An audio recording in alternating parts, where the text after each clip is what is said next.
In če primerjam to, kaj pa jaz piskam?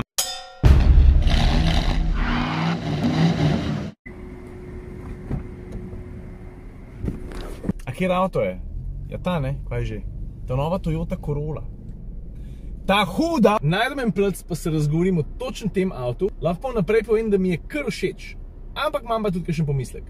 Ok, a začnemo kar s ta prvo sladko. Ta je povezana z imenom. To je Toyota Corolla, to vemo. Ne pozab pa, da je imela Toyota vmes en tak čuden flash, pa je rekla, ej, Corolla ni več to cool, ne bo nekaj drugega. In 2 oziroma 3 generacije nazaj so ven butnili Aurisa. In ta prvi Auris je bil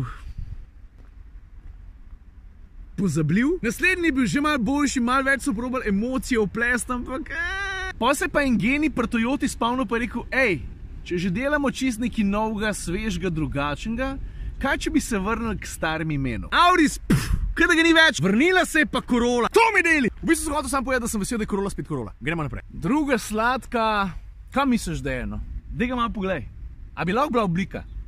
Bi lahko bila oblika. A veš, pri Toyoti so se odločili en dan, pa so rekli no more boring cars. V bistvu so verjetno rekli no more boring cars. Po japonsk pa ne vem, kako se reče. In pol je ratal tole. Mislim, se to ni ta prvi predstavnik Toyota, ki so bolj čustveno, ne? In če primerjam to, kaj pa jaz piskam? In če primerjam to Corollo s predhodnikom, z Aurisom, ja stari Ferrari, razlika je tako očitna, da je kar malo hecna. Pravzaprav lahko rečemo, da je avto čustveno, da je razborljiv. Ker se je Toyota en dan zbudila, pa je začela razumeti, kaj prodaja avto. Kaj naredi avto seksi. Ja, oblika. Prosim te lepo, poglej ga.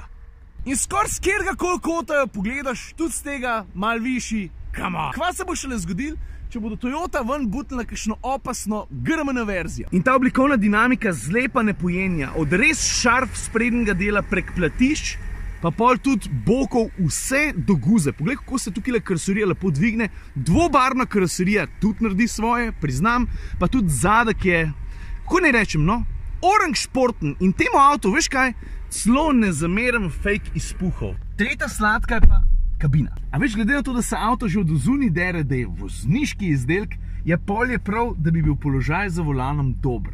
Guess what? Položaj za volanom je top. Sedim prijetno nizko, vse si lahko nastavim v nulo. Pa pol tudi, ko se enkrat namestiš, to, ko tvoje učke zagledajo, zgleda dobro. Poteze lepo tečejo, materiali so več ali manj nadstandardni. To se pravi, stvari, ki se jih dotakneš, so prijetne, mehke, imamo par svetlih oziroma temnih izjem, ampak ne prav veliko. Dobro, tale luknja mi je mogoče malo hecna, priznam. Kaj pa ti praviš? Drugače pa tale sredinski greben kar zajeten, mogoče tudi zato fali še kakšno dodatno odlagališče, ki bi ga bil zelo vesel. Le kam so skrili USB vhod.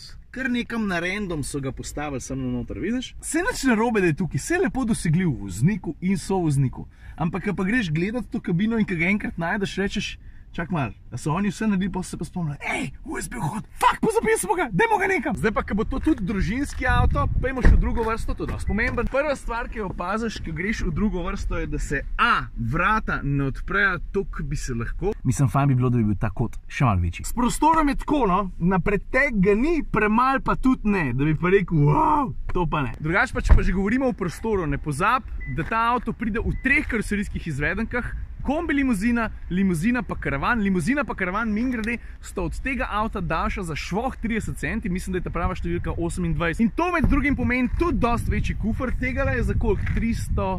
381 litrov, pa tak je ta močen hibrid z 2.0 mašino, ta ima še mečkin manjšega, pravzaprav je bolj plitu. Ne bom šel v podrobnosti, zato ker so malo dolgočasne, ampak če te zanima, da malo pogoogli. Je pa to, moram pa priznati, kufer drugače lepo obdelan, levo in desno ima še dodatna predala, sam plitek je.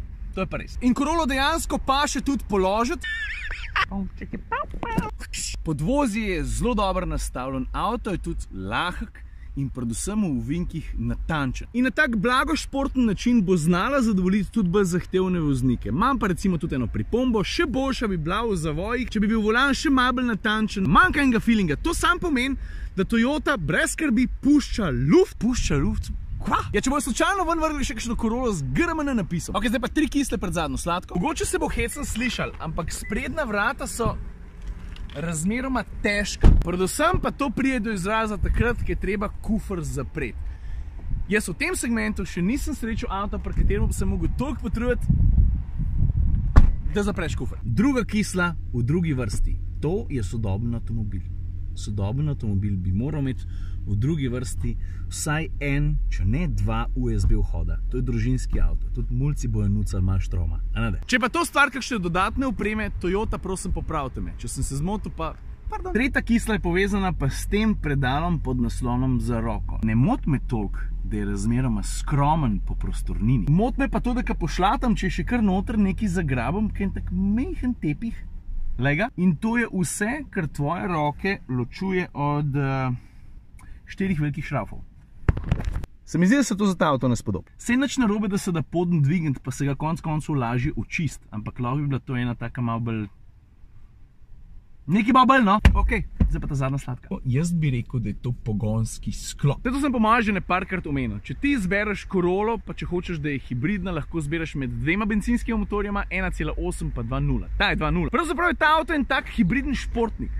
Se kar dobro sliša, ne? Dobro razmisliti, katero izvedenko boš zbral. Moraš vedeti, kakšen voznik si, predvsem pa kje se boš vozil. Ta švoh varianta ima sistemske moči za 90 kW. Ta močna pa za 132, to je okrog 180 konjev. Jaz sem se malo pozanimal pri kolegih novinarjih, ki so peljali obe. Pravijo, da je razlika občutna, pa ne samo pri pospeševanju. Če se ti veliko peleš na avtocestah, je fajn, da ima tvoj avto malo več prehitevalnega talenta. Kar se pa tiče konkretno te kombinacije, jaz bi rad pohvalil ekonomičnost. To doskrat omenim, pa doskrat pohvalim. Ampak stari, jaz sem se po avtocesti vozil s porabo 6.1. Če sem se peljal malo hitrejši, v poraba 6.6 do 6.8, ker sem se peljal pa normalno, umirjeno, pa zlahka 5.6, 5.7, 5.8. In če potegnemo črto, Toyota je naredila a very good job. Kar se cene tiče, google it, poglej, kaj ti ustreza, kaj ne, če te zanima.